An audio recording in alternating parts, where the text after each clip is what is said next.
friends, welcome back. It's been a long time. So today I'm gonna show you how to bake matcha Hokkaido bread. Well, it's more matcha swirl Hokkaido bread because you know how I love my matcha. So let's get started. Hope you like this recipe.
Make it into a log. We're going to divide this into 3 parts. Just kind of eyeball it. It doesn't have to be exactly perfect. Okay, now divide it into half. Okay, set these aside. Now we're going to work on the matcha. It's huge. But don't worry, it's going to deflate. But also, don't freak out if it deflates. All good. It's also going to be really sticky. So you can wear gloves if you would like, but I just like a lot of flour. So just work this out. Roll this into a log again, just like the other one. I'm going to divide this into 3 parts again. Just eyeball it. Doesn't have to be exactly even. It's okay. Divide it in half again. And then half for each of the thirds. Alright, now we're gonna do the twist. Alright, so we're gonna do a little twist. So make each dough into a log again. I'll get one of the matcha dough and then the plain dough. And we're gonna do a little twist, like kind of like a little braid. Just like that. And then do a little circle around. And then twist it the bottom here, and you're gonna make into a little round ball like that. So keep doing that with the rest.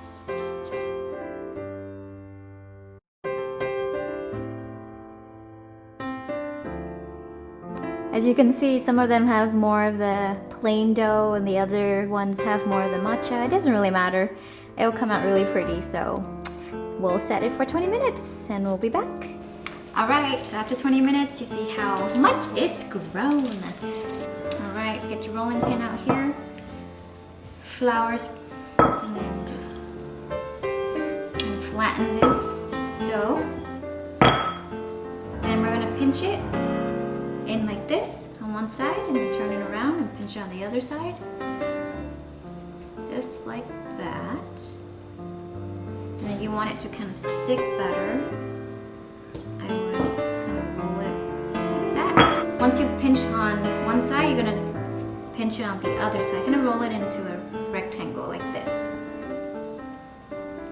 And then pinch in the bottom together. And it should look like a little rectangle like this. And put it in your pan. And do the same thing for the next dough. Okay, and roll it out again.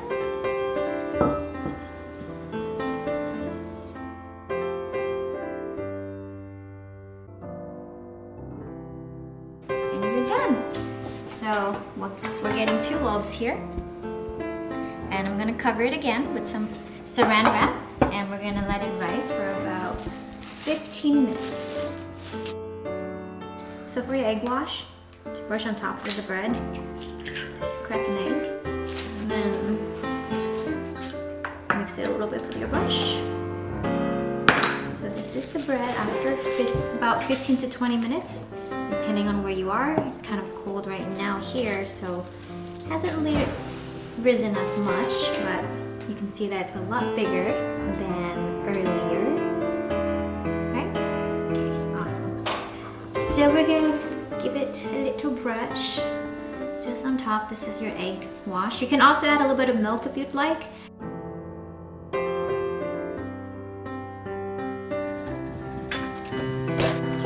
Alright, so these are done baking. So just let it cool for about 30 minutes and then we'll cut the bread. I'm excited! Aren't you Matcha excited?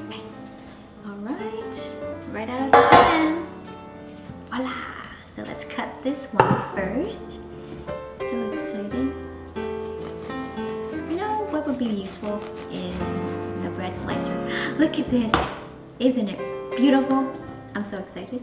The marbling of the matcha and then just the plain Hokkaido white bread.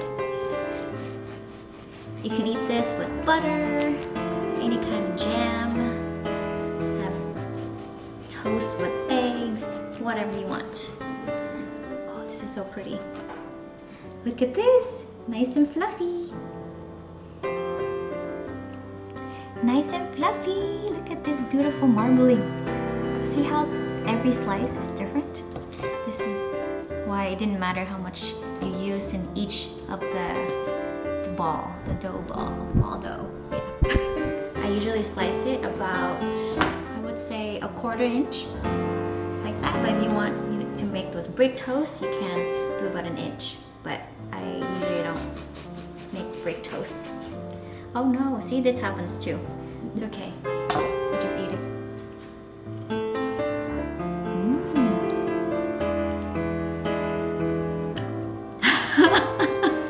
It's so good. It's so fluffy